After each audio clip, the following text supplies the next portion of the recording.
whenever I'd be like, I feel kind of scared, I would just imagine it's only scary before I do it. Once I'm actually doing whatever it was that scared me, it's not that bad once you're actually in it, if that makes sense. And then that's what the challenge taught me. It was honestly, I'm really happy I did it, and honestly, I'll probably do it again. Of course, of course.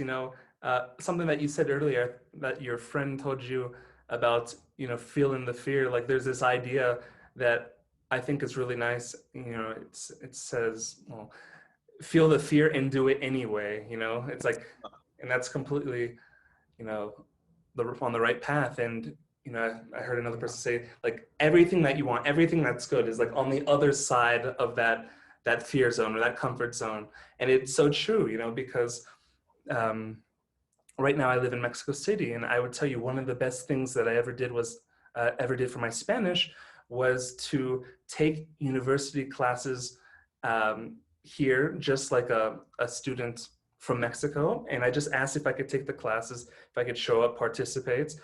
And first I had to go there to the class on the first day and basically like ask the teacher in front of like all the students. And like every single time I would do this, like I would be nervous, but the result was they let me do what I wanted to do. And that was wonderful because, I did that for maybe like a year and a half. And you can imagine what it will do for your language if you are taking university level classes. I took linguistics classes for a year and a half. It transformed my Spanish. I'm sure of it. And there were times where I saw the teacher there or the students there, or maybe I would feel nervous about like having to speak my Spanish in front of everyone. Not because my Spanish was bad, but I find that when you know that eyes are going to be on you, it adds an extra level of nerves. Like when I'm on the subway, it's not that, oh, they're going to hear me speak Spanish and think I'm speaking terribly terrible,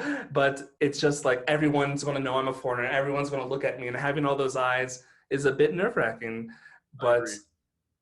if I didn't do that, so many good things wouldn't have come from that.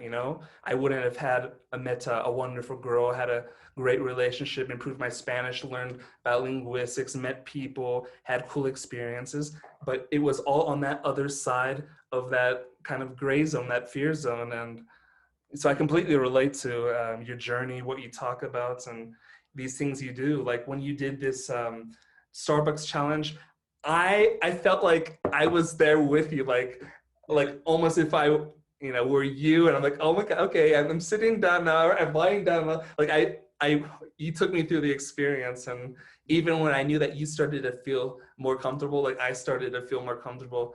So it was a really interesting thing. Cool. I'm really happy to hear that because I was actually going through like the older videos on my phone, and I just came across that one, and I was like, oh, I should finish editing it and then just so I'm really glad that it like it that it helped and that you were able to feel like you were there too and everything. So I'm really happy to hear that like the videos are having the effect on people that I'm going for. So that's Of super cool. I'm course. really happy to hear that. Yeah, yeah, yeah. And I didn't get to ask you, but how many languages do you really speak? It seems like a lot.